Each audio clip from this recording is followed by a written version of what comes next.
The making of Pegasus from startup to spy tech leader. Israel's NSO group, which is at the heart of the alleged state surveillance of thousands of human rights activists, lawyers, journalists, politicians, and dissidents in countries including India. Hundreds of thousands of cybersecurity researchers employed by the largest tech companies spend almost all their time looking for and fixing loopholes in their software code. Companies managing tech products and solutions even have bounty programs to reward independent cyber security researchers for detecting flaws they may have missed themselves. In such an ecosystem, a cyber offensive tool that would be lapped up by governments around the world would require the tool to trick not only the targets but also the platform through which it is delivered. Israel's NSO group, which is at the heart of alleged state surveillance of thousands of human rights activists, lawyers, journalists, politicians, and dissidents in countries including India, has built such a tool. Pegasus, the world's most invasive spyware. It can find a route into target's device and it is unknown to the developer of the device and its software, and without requiring the target to take any action such as clicking a link. The beginnings.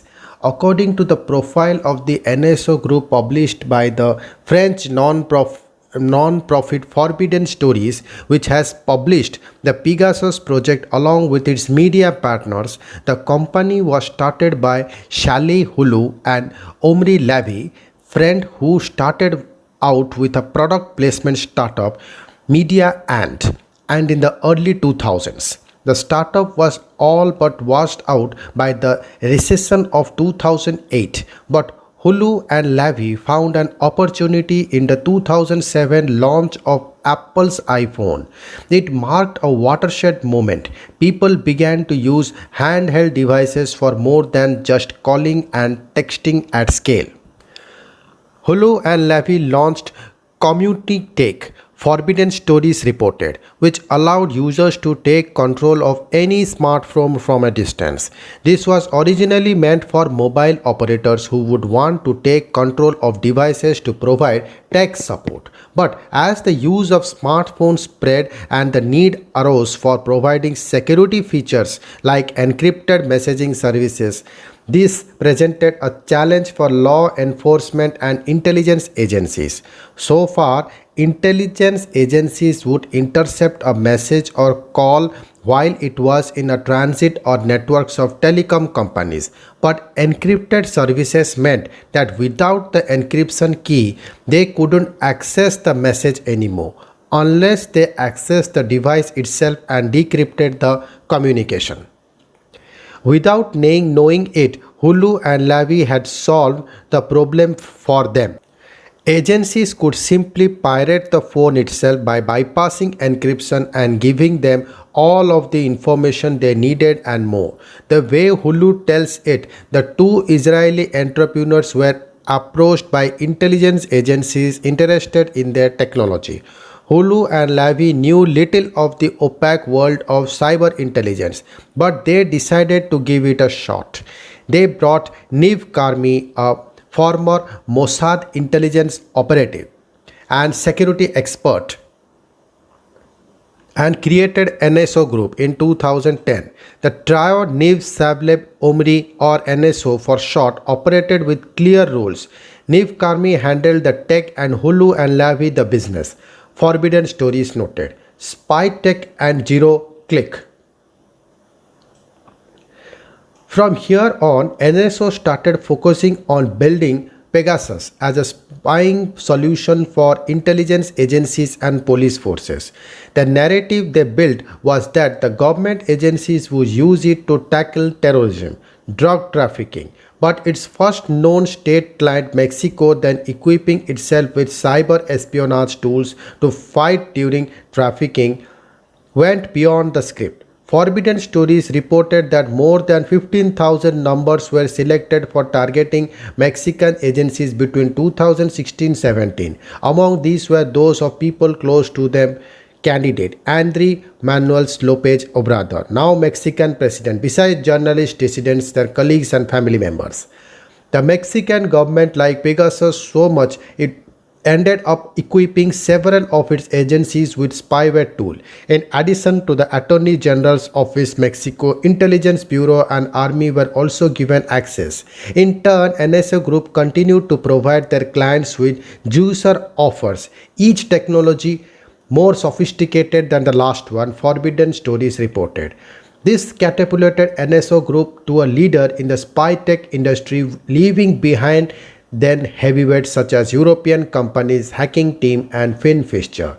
Until then, Pegasus was utilizing attack vectors such as malicious links, emails, and SMSs.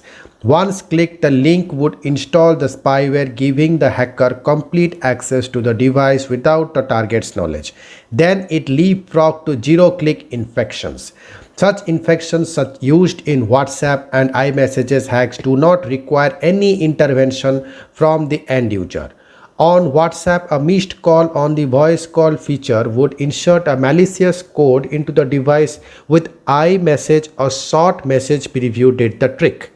Wilder Cliente. In 2014, a US-based private investment firm, Francisco Partners, bought NSO Group for $120 million. With this, the company started focusing on finding vulnerabilities in various apps used by smartphone consumers. This also helped it earn a wider set of clients.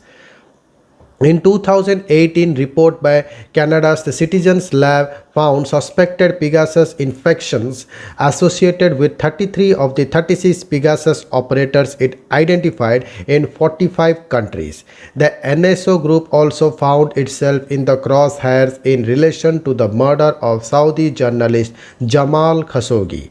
Just months before the June 2019 murder, in February, Hulu and Levi brought back the company from Francisco Partners with the help of Noval Pina, an investment firm backed by European venture capitalists for a reported $850 million.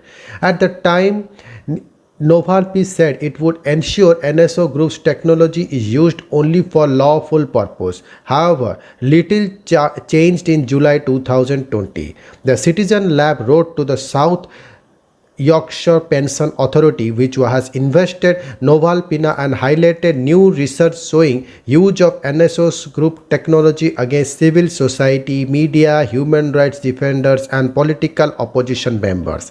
A year later, Forbidden Stories, Amnesty International, and 17 media partners published reports from a list of 50,000 names, including journalists, opposition members, activists, and even members of the administration, being selected for surveillance using Pegasus. NSO's response. Responding to queries from the Indian Express, an NSO spokesperson said the investigation has been flimsy from the beginning. The spokesperson dismissed the list as an equivalent of opening the white pages, choosing randomly 50,000 numbers and drawing headlines from it. The spokesperson said the report itself stated that it is unknown how many of the phones were targeted or surveilled, and that even the Washington Post editor stated that the purpose of the list could not be conclusively determined. Importantly, however, the spokesperson said the company would investigate all credible claims of misuse of its technology and would take strong actions, including shutting down the customer system if warranted. NSO Group will continue to investigate all credible claims of misuse and take appropriate action based on the results of this investigation.